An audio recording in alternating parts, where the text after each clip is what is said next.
How unique is Rwanda, Peter? Because you know, in your efforts, you cover all of Africa and developing world. How unique is Rwanda, both in the pioneering of the healthcare and the technology space here?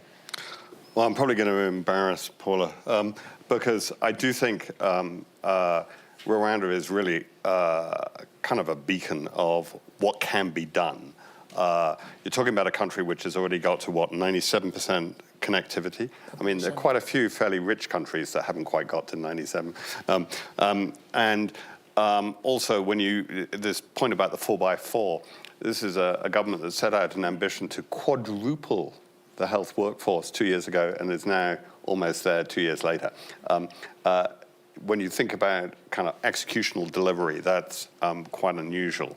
I do think that AI is really powerful. I mean, I feel like a kid in a toy shop when I start thinking about all the things we can do with it, but I also know I only have pocket money. And so we have to make choices. And I think one of the things that Rwanda has been able to do is actually be very deliberate in its prioritization.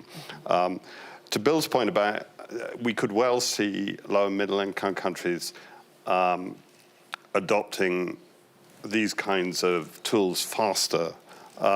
In fact, this morning I was told it's already happened, in the sense that if you look at it in terms of reach and impact, what's happened with TB screening, we're about we've invested about 170 million over the last 4 years doing AI-based TB screening.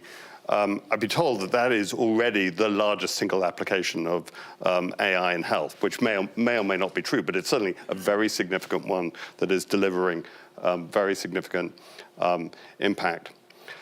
I think the only note of caution I would add is we face in many parts of Africa and in low and middle income countries more generally some very basic problems, i.e.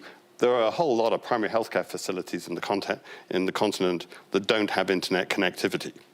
And if you don't have internet connectivity, it's hard to leverage AI. And indeed, some of them don't have power, and it's hard to have internet connectivity if you don't have power. So we've got some fundamental things to fix. I also think perhaps the hardest challenge, well, I had two challenges. One is we do have to have this, the whole thing has to be framed around problems needing solutions as opposed to a whole bunch of tools needing a problem to fix. And there is a little bit of people running around with a whole lot of hammers looking for nails. And we need to locate it very, very firmly in what are the big health issues we need to fix, and therefore how can we use AI. The second thing, and we were talking about it earlier, is in a way, and this is no disparagement of all the wonderful software engineers out there, the easier bit is the tools. The harder bit is the people who can actually use them and make different things happen.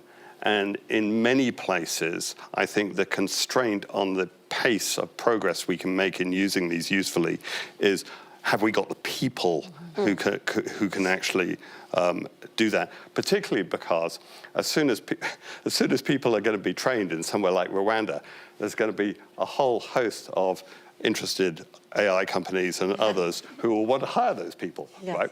And unless they can have career opportunities and reasons to stay in their countries, we're going to see the same kind of brain drain as we've seen on the health workforce side. So I think fixing the people side of it is a crucial part of it.